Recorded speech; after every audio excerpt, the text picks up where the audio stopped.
Talk starts right now.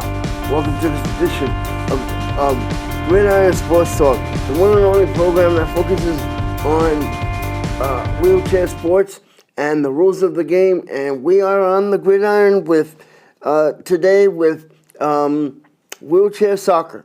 And I want to talk to you about the game. So this comes from the Vermont Chargers, www.vermontchargers.com.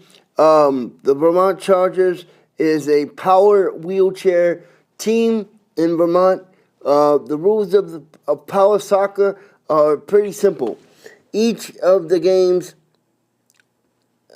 starting unit comprised of 3 offensive players and 1 goalie, and the game is played on the basketball court. During the game, the objective is to maneuver the soccer ball with the aid of a guard placed in front of the wheelchair through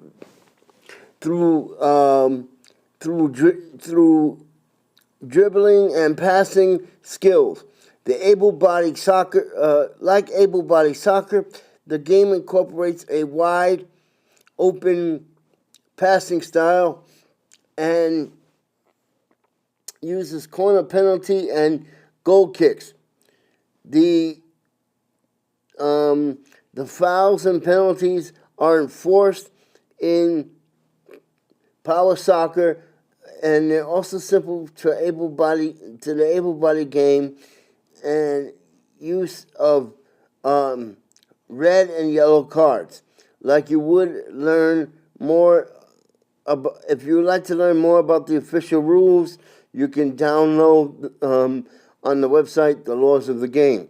So let's go to that. Actually, it won't allow me. Let me hold on. So let's go back to this. Here, okay, hold on. Okay, so equipment in sport. The soccer ball is an oversized ball measuring 33 centimeters, 13 in diameter.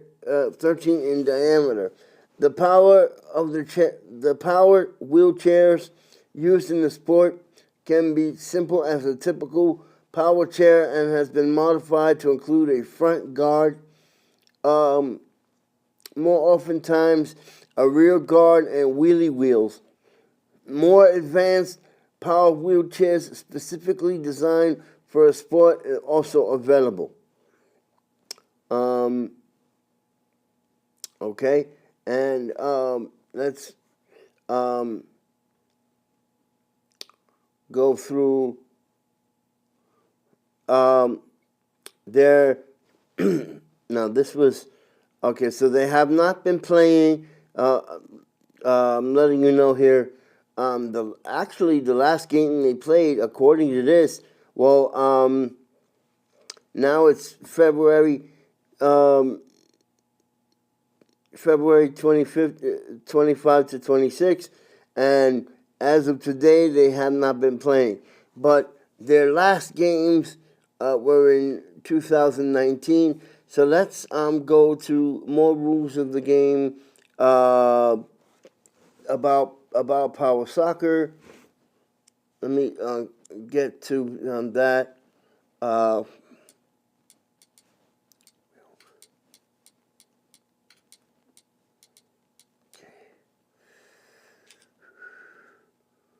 Okay, hold on. Oh, here we go. This is what I was looking for. So, according to the U.S. Power Soccer Association, it's more than just a sport. Power soccer isn't just a game, it's a way of life for coaches, athletes, staff, and volunteers. Power soccer builds lifelong relationships, offering opportunities to and compete against the best teams in the world. If you're the kind of person who wants to dig deep, fight hard, and prove yourself the best of the competition, power soccer may be what you're looking for. So, according to this website, powersoccerusa.org, Power soccer football has been around the world in various forms for decades. During the 1970s, some imaginative teachers in France created a form of football suited to the abilities of students with physical disabilities who used their power wheelchairs. The initial form of the game involved old basketball boards along the side of the court. For years, French power football, French power chair football through the years has many adaptations and adjustments, and grew into highly comparative sports with over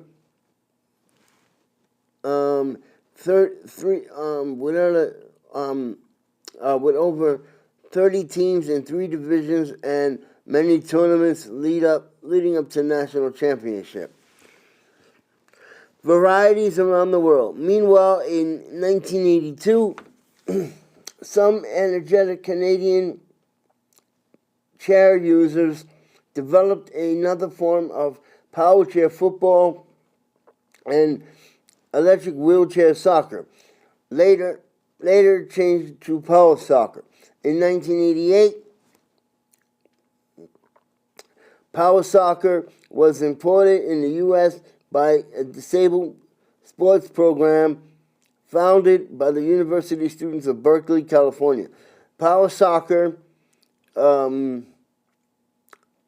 differed from power chair football and allowed picking and screening, and no speed time limit. Used a very big ball and did not allow backing up. The Japanese were concurrently developing the sport to fit their needs, and their version of the sport was adopted by England. Making contact. During these years, the various forms of power chair football was placed in most countries, being unaware of each other's endeavors. In 2004, the U.S. Power Soccer coach David Roulas visited Belgium on vacation and discovered the European form of the game. Then he made contact with Hervé de Latter, the director of power chair football in France. Their subsequent discussions led to the developing power chair football international sport as an international sport. In January 2005, 24 representatives from 7 countries, France, U.S., Japan, and England, as well as Belgium and Portugal, met in Lake Cheney and laid the groundwork for the formation of the International Power Chair Association. Hold on. Stop tape. Sorry, that was a mistake. I was trying to put my. All right. Okay. It's still gonna. Okay, get my audio. All right. In 3, 2, 1. Now let's look at the United States Power Soccer Association. The U.S.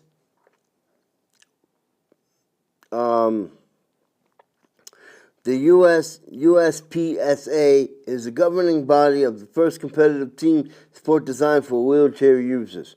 The USPSA is the governing power soccer team in the United States. Power soccer It's the first competitive team designed, developed specifically for power wheelchair users. Athletes with disabilities, including quadriplegia, muscular dystrophy, cerebral palsy, and other challenges. The game is played in a gymnasium on a regulation basketball court. Two teams of 4 players defend a spin kick and a 13-inch soccer ball in a skilled and challenging game similar to able-bodied soccer. So on this website, you can watch the video, www.powersoccerusa.org, and it also gives a diagram. What exactly is power soccer? The sport is played on a standard-sized basketball court. Each team allows 4 players on a court at one time, including a goalkeeper. The match consists of 20-minute periods. Because of the two-dimensional aspect of the game, the players are typically unable to kick the ball into the air. Artificial space has been created around the players. And for more information on this, you can go to www.powersoccerusa.org. That's powersoccerusa.org. And down here, you can learn more. You can get the latest scores. Let's go to the viewing of the scores. No, and it won't allow me to do that. But it will allow me on this website, if you want to find a team, there's something called conference teams and non-conference teams. Conference teams are represented at the highest level of competition within the USPSA. There are 4 conferences in total, which include a premier champions, presidents, and founders. The conference system uses a promotion and regulation process to organically move teams up and down through conferences based on performance each year. Non-conference teams are still competitive and not written within the system itself. These teams do not have a minimum game requirement for the season, but they wish to be considered for conference play level during the following season. They must play a minimum of 6 sanctioned games. Recreation and programs are ideal for those who like to host a program but are not interested in playing sanctioned or competitive games. In other words, not getting paid or not getting paid. Recreational teams still receive information and news about the USPSA and their teams. Players and staff must register with the organization.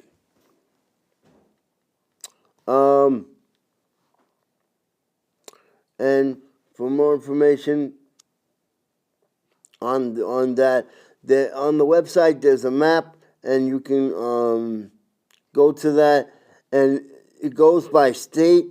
So let's look up Vermont, if there is one. Yes, the USPSA, the United States Power Soccer Association, the Vermont person is located in Orange, and his email is Zach Schmo. Let me read him. Is ZDSCHMOLL. That's ZDSCHMOLL@gmail.com. For more information on wheelchair soccer, you can go to the wheelchair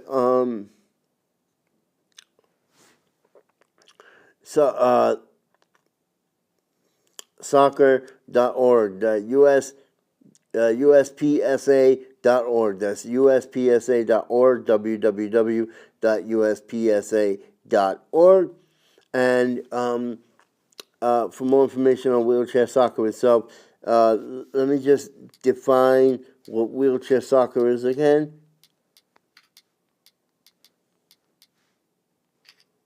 Okay.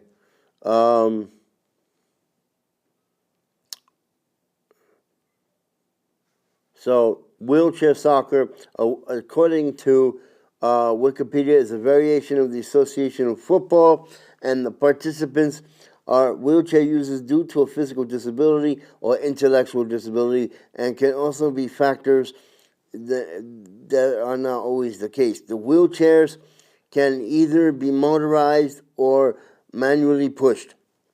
In cases of all electric and some manual wheelchairs, the player propels themselves whenever possible. This is not physically possible, and the player is usually not allowed to use a pusher to move them around the court. The pusher is passive in a sense and cannot be physically involved in the game. The wheelchair soccer is very similar to the terms and rules and structure of able-bodied form of the game, but the only real difference is that the player uses the wheelchair to move around the court and also propel the ball when passing it. And let me see. Stop the ball. Let me see. Hold on. Tackle another player in defense. When passing, to tackle another player in defense to score goals. If a player is physically able to kick the ball, then they will not be allowed to do so. If the goalkeeper is able to stop the ball with their hands, they are not allowed to do so. And difficulties can range. There are both seniors and reserves division. In reserves, there are no goalkeepers. This format caters for players who are most physically disabled than others. The reserves division can be the place for beginners. Many players later make the transition to the seniors division. Difficulties can arise in the game due to the vast differences of physical abilities of the players. The only thing is that common to all players that they have a physical disability and are wheelchair users. This means that players kick the ball usually more powerful and accurate than those who cannot. In response, some players use electric wheelchairs, attach a flat metal wooden panel and to the front of their foot plates. The measure both prevents the ball from sliding underneath the chair during play, a common problem, and it usually gives the player a flat surface when making contact with the ball. This increases passing the potential goal scoring in accuracy. In the senior division, rules also state that attacking the player is not allowed. The player is not allowed to go into the semicircular area inhabiting the goalkeeper, and all the shots must be taken outside the semicircle. This is the last line of defense. Participants, the last thing, the participants use a mix of manual and electric wheelchairs, which may not be the only sport that is available for people in electric wheelchairs. This is the most prominent. The above league in Victoria, England, consists of amateur participants. And wheelchair soccer was invented. This is my fault. Wheelchair soccer was invented in Victoria, Austria, which is developed in a partnership between Scope Vic Ltd and the Football Federation Victoria. Wheelchair soccer is split up into two regions, South East and Northwest, which both reserves the senior division, and the top team of each regional division meets up for the state final. And this puts an end to this edition of Gridiron Sports Talk. I'm Lawrence Seiler. See you next time. Stay on the gridiron.